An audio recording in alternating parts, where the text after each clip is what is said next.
नमस्कार, मैं Geetanjali Verma, assistant professor drawing and painting, SMM government girls college Bhilwara. BA part second के theory paper में हमने पिछले वीडियो में भारतीय पुनर्जागरणकालीन चित्रकला का अध्ययन आरंभ किया था, जिसके क्रम में हम उसकी विशेषताएं इस वीडियो में जानेंगे। अर्थात पुनर्जागरणकालीन या बंगाल स्कूल की चित्रों की विशेषताएं। बंगाल स्कूल के कलाकारों की कृतियों में विदेशी कला प्रभाव के रूप में जापानी वॉश पद्धति के अतिरिक्त पाश्चात्य शैली का यथार्थ रेखांकन और चीन आलेखन का निश्चित रूप में सम्मिश्रण मिलता है। चित्रकारों ने भारत की प्राचीन गौरवमयी गाथाओं, धार्मिक गाथाओं, ऐतिहासिक प्रसंगों, साहित्यिक संसर्गों तथा जनजीवन की झांकियों से अपने विषयों का चयन किया। रेखांकन के महत्व को पुनः प्रतिष्ठित किया गया, अर्थात जो लयात्मक रेखाएं भारतीय चित्रकला की विशेषताएं रही हैं उनको प्रोत्साहित किया गया और पुनः चित्रांकन में शामिल किया गया।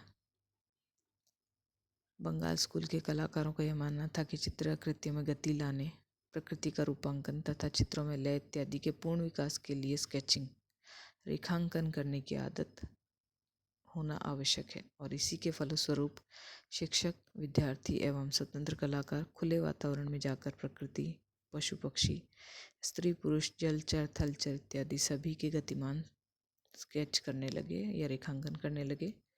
इससे पूर्व इस प्रकार की प्रथा भारत में प्रचलित नहीं थी। वॉश पद्धति को बंगाल के अधिकांश चित्रकारों ने अपनाया। चित्र में सीमा रेखा कर रंग भरकर कागज को पानी में डुबोकर रंगों को फिक्स किया जाता था। इस प्रक्रिया को बार बार दोहराकर चित्र पूर्ण किया जाता था, अर्थात जब तक कलाकार उस अपेक्षित प्रभाव को नहीं पा लेता था तब तक वह रंगों को कैनवास कागज़ पर लगाता था और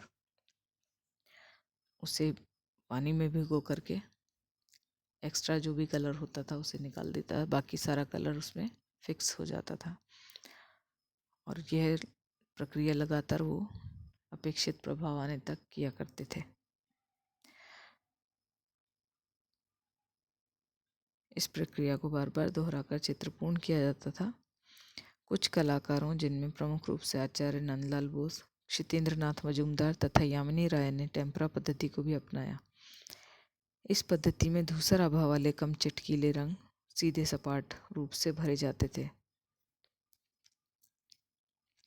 आकृतियों को उभारने के लिए उन्हें रेखाओं द्वारा रेखांकित किया जाता था। छाया प्रकाश का नाटकीय प्रभाव उत्पन्न करने का नंदतीक अर्थात सौंदर्य से पूर्ण प्रयास किया जाता था, किंतु फोटोनोमा स्वाभाविकता का जोर समाप्त हो गया था, अर्थात जो यूरोपीय चित्रशैली थी, कंपनी या पटना स्टाइल, उसमें जो जोर दिया जाता था वो इस बात पर दिया जाता था कि जो चित्र बने वो फोटोग्राफिक इफेक्ट वाला होना चाहिए, जैसे छायांकन किया गया हो या छायाचित्र हो, इस तरह का प्रभाव ऑयल पेंटिंग या वाटर कलर पेंटिंग्स में दिया जाता था। लेकिन धीरे धीरे बंगाल शैली में यह प्रभाव खत्म होने लगा।